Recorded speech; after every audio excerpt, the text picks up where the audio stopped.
राधे राधे। राधे राधे महाराज जी आत्मबोध ज्ञान प्राप्ति के पश्चात अंतर यात्रा और परमानंद की अनुभूति बनाम नाम जप की निरंतरता, इन दोनों मार्गों की सार्थकता और प्रभाव में क्या भिन्नता है महाराज जी? जब हम नाम जप करते हैं तो हमारी बुद्धि पवित्र हो जाती है। जब सब पाप नष्ट हो जाते हैं तो हमारी बुद्धि में विवेक का उदय होता है। विवेक लोक परलोक के भोगों से वैराग्य दिलाता है। और जब वैराग्य दृढ़ होता है तो ब्रह्मबोध प्रदान करने वाला ज्ञान प्रकट होता है। और उसी ज्ञान से इस अनात्मा शरीर से राग नष्ट करके अपने स्वरूप बोध में स्थित हो जाता है महात्मा। वही महात्मा है जो स्वरूप बोध में स्थित है। बाहरी वेशभूषा को महात्मा नहीं कहते, आंतरिक स्थिति को महात्मा कहते हैं। तो नाम जप के बिना संसार का चिंतन नहीं छूटेगा। संसार का चिंतन जब तक नहीं छूटेगा तो चिंतन के द्वारा राग बना रहेगा, इसलिए उसे वैराग्य ना होने के कारण शुद्ध ज्ञान नहीं होगा। और भगवान का नाम सच्चिदानंदमय है। तो जब सच्चिदानंद का चिंतन होगा तो जगत का चिंतन छूटा तो सच्चिदानंद के चिंतन से ज्ञान और जगत के चिंतन से अज्ञान। तो ज्ञान से स्वरूप बोध, ज्ञान से संपूर्ण लोक लोकांतरों में एक ही परम तत्व विराजमान है, ऐसा बोध। किसका प्रश्न है? समझ में आ रही बात? इसलिए नाम जप की अत्यंत आवश्यकता है। बिना भगवान का नाम जप किए न वैराग्य दृढ़ होगा, न भक्ति दृढ़ होगी, न ज्ञान दृढ़ होगा। देखो सनक सनंदन सनातन सनत कुमार ये आत्मबोध संपन्न महापुरुष है और हर समय रटते रहते हैं हरि शरणम हरि शरणम हरि शरणम हरि शरणम। भगवान शंकर बोध प्रदान करने वाले जगत गुरु हैं, आत्मज्ञान प्रदान करने वाले जगत गुरु हैं। हर समय भगवान का नाम जपते रहते हैं, भगवान का चरणोदक गंगा जल अपने माथे पे धारण करते हैं। तो चाहे ज्ञान हो, भक्ति हो, वैराग्य हो, बिना भजन के नहीं प्राप्त होता। केवल पढ़ लेने से या सुन लेने से या प्रवचन कर लेने से आत्मबोध नहीं होता, उसके लिए भजन करना पड़ता है। समझ में आई बात? अविनीश जी दिल्ली से। राधे राधे महाराज जी सच्ची भक्ति की पहचान क्या होती है? तदर्पिता अखिलाचारिता तत्स्मरणेन परम व्याकुलते थे। समस्त आचरण भगवान के अनुकूल और एक क्षण के लिए भगवान का विस्मरण होना, प्राण व्याकुल हो जाना। जैसे मछली को जल से अलग करो तो तड़पने लगती है, ऐसे भगवान को भूल जाने पर एक तड़पन पैदा होना है। मैं कैसे भूल गया? भगवान का तद विस्मरणेन परम व्याकुल थे। भगवान का विस्मरण होने पर हृदय व्याकुल हो जाए और जितने आचरण हैं, जितने कर्म हैं, वो सब भगवान को समर्पित हो। भगवान को समर्पित कर्म वही होते हैं जो पाप आचरण नहीं होते। तदर्पिता अखिलाचारिता, अखिल माने सब, सब आचरण भगवान को समर्पित हो, अर्थात परम पवित्र आचरण हो और निरंतर भगवान का सुमिरन हो। जरा सा विस्मरण हो जाने पर हमारा हृदय व्याकुल हो जाए, ये उत्तम भक्ति की पहचान है। उत्तम भागवत वही है जो त्रिभुवन की राजलक्ष्मी देने पर भी आधे पल के लिए भगवान का विस्मरण नहीं करता। अगर त्रिभुवन की राजलक्ष्मी जी जाए तो और कहा जाए कि आधे पल के लिए भगवान का भजन छोड़ दो, तो वो नहीं छोड़ेगा। उसे ही उत्तम भागवत कहते हैं। उत्तम भागवत वही त्रिभुवन की राजलक्ष्मी देने पर भी आधे पल के लिए भगवान का विस्मरण न करे, इतनी आसक्ति हो जाए भगवान में, उसे ही कहते हैं उत्तमा भक्ति। उत्तम भक्ति का स्वरूप, इसी से प्रेम लक्षणा भक्ति का प्रादुर्भाव होता है। प्रेम इसी से प्रकट होता है। समझ पाया? वीरेंद्र जी करनाल से। महाराज जी जैसे संसार में हमें किसी से तत्काल स्वाभाविक ही आसक्ति हो जाती है, तो वैसा हम महाराज जी श्री जी से प्यार क्यों नहीं होता? नहीं होता, क्योंकि पहली बात तो हमारी मन और इंद्रियों की गति प्रकृति की तरफ है। उसे परमात्मा की तरफ मोड़ना कठिन लगता है। विषय प्रिय लगते हैं, शरीर प्रिय लगता है, संसार प्रगट है और वो अप्रकट है। इसलिए विषय प्रियता के कारण, देहाभिमान के कारण, संसार प्रियता के कारण उनमें प्रेम नहीं हो पाता। उनके प्रेम के साधन है नाम जप करना, संतों का संग करना, वाणी जी का गायन करना, लीला चरित्रों का श्रवण करना, भक्तों के चरित्र सुनना, परोपकार करना। ये करो, धीरे धीरे धीरे धीरे जब आपका संसार राग मिटेगा तो भगवान से अनुराग हो जाएगा, श्री जी से प्रेम हो जाएगा। और जब प्रेम होता है तब दर्शन होते हैं। इसकी परीक्षा होगी, जगत के भोग और जगत की रूप दिए जाएंगे और आप जब ना कर देंगे, उसमें पास हो जाएंगे, तो आपको प्रेम हो जाएगा भगवान से।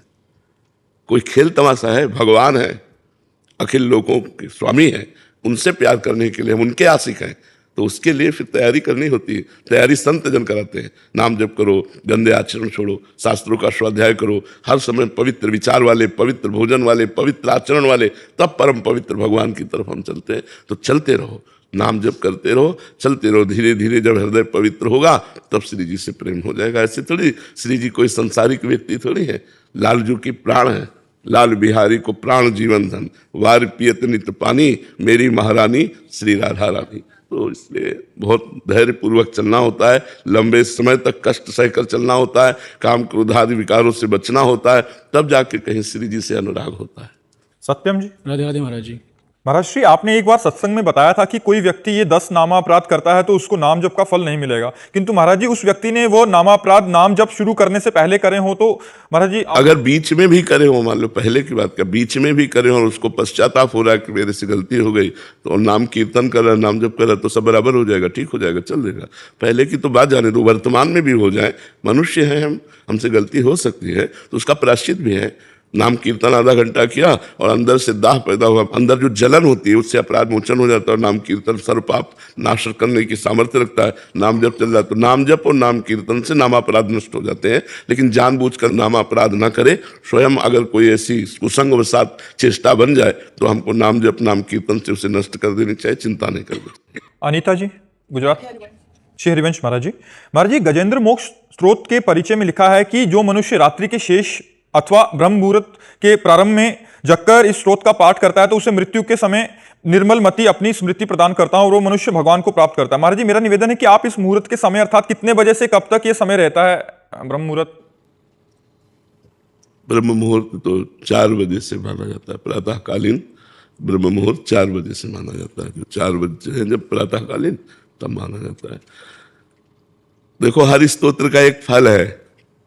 कोई भी स्तोत्र पढ़ो तो उसकी फल स्तुति लिखी है, लेकिन सब स्तोत्रों का फल है निरंतर भजन करना। अगर हम निरंतर भजन नहीं करते तो भगवान की प्राप्ति कठिन है। हम 40 मिनट 50 मिनट में गजेंद्र मोक्ष का पाठ कर लिया, इसके बाद विषय चिंतन कर रहे हैं, संसार के खेल खेल रहे हैं, संसारिकता में कैसे बात बनेगी? भगवान तो कहते हैं अनन्यश्चिन्तयन्तो माम ये जना पर्युपासते, जो मेरा अनन्य चिंतन करते हैं, मेरी अनन्य उपासना करते हैं, मैं उनको प्राप्त होता हूं। तो माना गजेंद्र मोक्ष का पाठ करने से अंतिम समय भगवान कृपा करेंगे, स्मृति देंगे। मान लो गजेंद्र मोक्ष का पाठ किया, इसके बाद हम संसारिक चिंतन में मरे, कोई घटना घट रही, अचानक दिल फेल हो गया, हम कोई बात कर रहे थे, कुछ कर रहे, तो हमारी सदगति रुक जाएगी। जरूरी थोड़ी कि हम आराम से सैया पे लेट के फिर हम जाएं। एक्सीडेंट हो सकता है, कुछ भी, हमारे शरीर का क्या प्रारब्ध है कुछ पता नहीं, कैसे जाएगा। तो हम हर समय राधा राधा राधा राधा चलते फिरते उठते बैठते हर समय नाम स्मरण कर रहे हैं और गजेंद्र मोक्ष का पाठ भी कर रहे हैं, उसे कर लो। प्रातःकालीन ब्रह्म मुहूर्त 4 बजे से लगता है। अंकित जी। राधे राधे महाराज जी। महाराज जी, पिछले 2 साल से आपको सुन रहा हूं, नाम जब भी निरंतर करने का प्रयास कर रहा हूं। आपके श्रीमुख से सुना है कि भगवत प्राप्ति के लिए गुरु बनाना और गुरु मंत्र लेना ज्यादा लाभदायक है, परंतु महाराज जी इस बात का डर रहता है कि कहीं गुरु दीक्षा लेने के बाद ग्रस्त में रहते हुए कोई नियम टूट जाए, उससे पाप लगेगा। इससे बेहतर है कि गुरु मान लो, बस राधा नाम जप करते रहो। महाराज जी, इस दुविधा को दूर करें। करते रहो, करते रहो। वो जब गुरु की आवश्यकता, भूख लगेगी गुरु की, तो सब बातें भूल जाओगे और गुरु का आश्रय ले लोगे। नाम जप करो, यही सब ठीक कर देगा। नाम जप करते रहो, यही गुरु की भूख पैदा कर देगा, यही गुरु के लिए तड़पने लगेगा। तब गुरु मंत्र ले लेना, खूब नाम जप करो और किसी संत को गुरु भाव से देखते रहो, गुरु भाव से मानते रहो, और जब भगवान कृपा करेंगे तब गुरु जी का वरण हो जाएगा और हमसे ऐसी गलती भी नहीं होगी, हमारे आचरण ठीक हो जाएंगे। तब तक के लिए नाम जप करते रहो। हर्षित जी, लखनऊ से।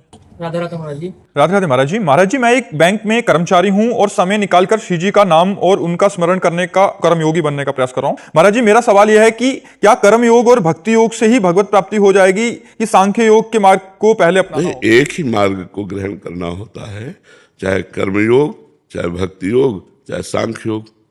तीनों भवरोग की अचूक औषधि है, तीनों। तो एक मार्ग को चयन कर लो। जैसे कर्मयोग है तो हर कर्म पवित्रता पूर्वक करो, भगवान का स्मरण करते हुए, और भगवान को समर्पित कर दो। सब में भगवत भावना, निष्काम भाव से किया गया कर्म वो कर्मयोग कहलाता है। प्रायः सकामता से ही कर्म होते हैं, तो हम उन कर्मों को भगवान को समर्पित कर दें। भगवान का स्मरण करते रहें। चाहे जो योग हो, भगवान का स्मरण प्रधान है। तो भगवत स्मृति के साथ जो कर्म किया जाता है वो योग बन जाता है। योग माने जुड़ना। हम अपने कर्म को, अपनी स्मृति को भगवान से जोड़ा तो हमारा कर्म योग बन गया। अगर भगवत स्मृति से नहीं जोड़ा तो केवल कर्म रहेगा। कर्म बंधन कारक है, कर्मयोग मोक्ष प्रदान करने वाला है। तो संसार के हित के लिए कर्म करना, परिवार के हित के लिए कर्म करना, अपने शरीर के हित के लिए कर्म करना, एक कर्मयोग है। भोगों से शरीर का अहित होता है, हित नहीं होता है। तो ये विचार करके भगवत स्मृति युक्त होकर हर कर्म भगवान को अर्पित करते हुए चलो, तो आपका कर्मयोग पुष्ट हो जाएगा। किसका प्रश्न है, समझ पा रहे हैं आप? जी, श्री भागवत गीता में लिखा है कि सांख्य योग का पालन करेंगे तो कर्म योग योगी बनना आसान हो जाएगा। इसका दो मार्गों में एक व्यक्ति नहीं चल सकता। दो मार्गों में सांख्य योग जब हम ग्रहण करेंगे तो उसमें तत्व विचार है, तत्व विचार, आत्म तत्व का चिंतन, और वही ब्रह्ममय हूं जिसकी खोज की जा रही है। उसमें सर्वस्व का त्याग करके अपने स्वरूप में स्थित होना है। इसमें सर्वस्व का समर्पण करके भगवान में स्थित होना है। अंतर हो जाएगा ना, दासोहम और शिवोहम। मैं चराचर जगत का सेवक हूं, यह है कर्मयोग। जो चराचर में आत्म तत्व विराजमान वही मैं हूं, यह है सांख्य योग। जो चराचर का स्वामी है, चराचर में व्याप्त है, मैं उसका प्रेमी हूं, मैं उससे प्रेम करता हूं, मैं उसकी आराधना करता हूं, उपासना करता हूं, ये भक्ति योग है। वो एक मार्ग में एक समय चला जा सकता है, और बहुत मार्गों की जानकारियां एकत्रित करके चलना, एक कदम नहीं तो उससे लाभ नहीं मिलेगा। हर कर्म को भगवान को समर्पित करते हुए जितना समय आप अधिक से अधिक सुमिरन में लगाए। मान लो बैंक में हो तो हर समय कार्यरत नहीं हो, जब कार्यरत हो तो समय भगवान को समर्पित कर दो, जब खाली हो तो नाम जप करते रहो भगवान का। तो ये सहज सरल, इससे जो ज्ञान प्रकट होगा वह अज्ञान का नाश कर देगा। और अगर आप बहुत मार्गों की जानकारी कर लेंगे तो कटिंग शुरू हो जाएगी दिमाग में, किस पे चलूं, कैसे चलूं, क्या करूं। तो एक जैसे जंगल में पहुंचा हुआ व्यक्ति जिसको ज्ञान नहीं है और बहुत से मार्ग हैं, वो भूल जाएगा, भटक जाएगा। एक मार्ग पकड़ लो, तुम्हें बिल्कुल इस संसार रूपी जंगल से बाहर कर देगा, चाहे भक्ति योग, चाहे कर्मयोग, चाहे सांख्य योग। गोवर्धन गिरधारी जी राजस्थान से, राधे राधे महाराज जी। महाराज जी आपके चरणों में दंडवत प्रणाम। महाराज जी, भक्ति, ज्ञान एवं वैराग्य जीवन में आता तो है पर टिकता नहीं है, इन्हें स्थायी रूप से बनाए रखने के लिए क्या करें? भगवत स्मृति, जो स्थायी ज्ञान ना हो उसे ज्ञान नहीं कहते, जो स्थायी भक्ति ना हो उसे भक्ति नहीं कहते, जो स्थायी वैराग्य ना हो उसे वैराग्य नहीं कहते। क्षणिक वैराग्य, क्षणिक ज्ञान, फिर विषयों में प्रीति, ये शुद्ध ज्ञान नहीं है। श्रद्धावान लभते ज्ञानम तत्परा संहितेन्द्रिया, एक एक शब्द पर ध्यान दीजिए। श्रद्धावान लभते ज्ञानम तत्परा संहितेन्द्रिया, ज्ञानम लब्ध्वा पराम शांति मचिरेणादि गच्छति। जो हमें शास्त्र ज्ञान प्राप्त हुआ है, श्रद्धा विश्वास पूर्वक हमको उसे अपने आचरण में उतारना चाहिए।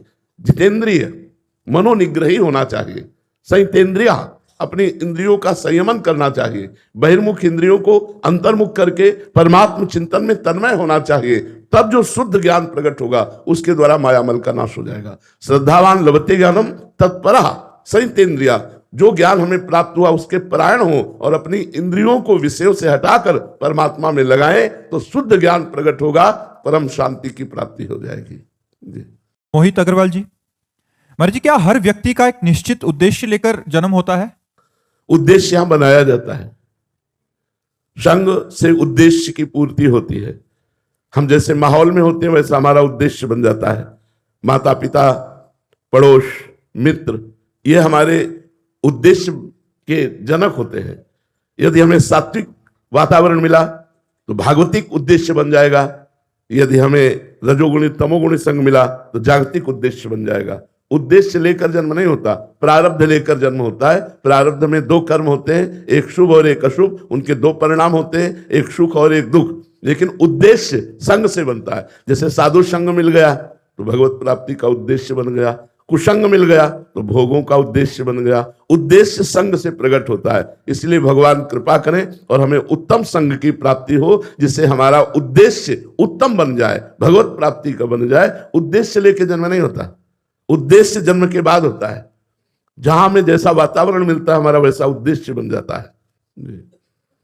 रोहिणी जी, राधे राधे महाराज जी। महाराज जी, मेरा प्रश्न है कि संसार के सभी दायित्व को निभाते हुए संसार के हर कण कण में, हर वक्त, हर घड़ी, हर पल श्री ठाकुर जी के दर्शन एवं स्मृति हम किस प्रकार कर सकते हैं? पहली बात, संतों का संग करो। दूसरी बात, भगवान की लीला कथा सुनो। तीसरी बात, गुरु चरणों में दृढ़ अनुराग मान त्याग करके करो। चौथी बात, भगवान की लीलाओं का गायन करो। पांचवी बात, दृढ़ विश्वास रख करके भगवान के नाम और मंत्र का जप करो।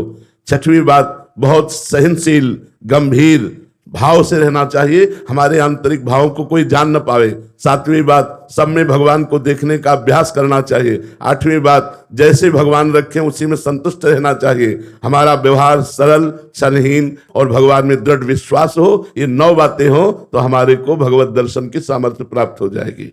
यदि हम नियम पूर्वक इन 9 बातों को अपने जीवन में उतारें तो हमारे हृदय में वो ज्ञान प्रकट हो जाएगा, जिन ज्ञान चक्षुओं से कण कण में भगवान का दर्शन होता है।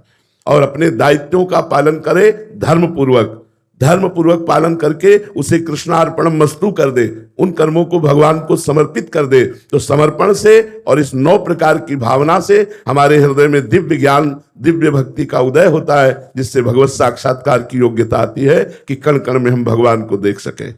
सीबी पाराशर जी, फरीदाबाद से। राधे राधे महाराज जी। महाराज जी, आपके चरणों में कोटि कोटि वंदन।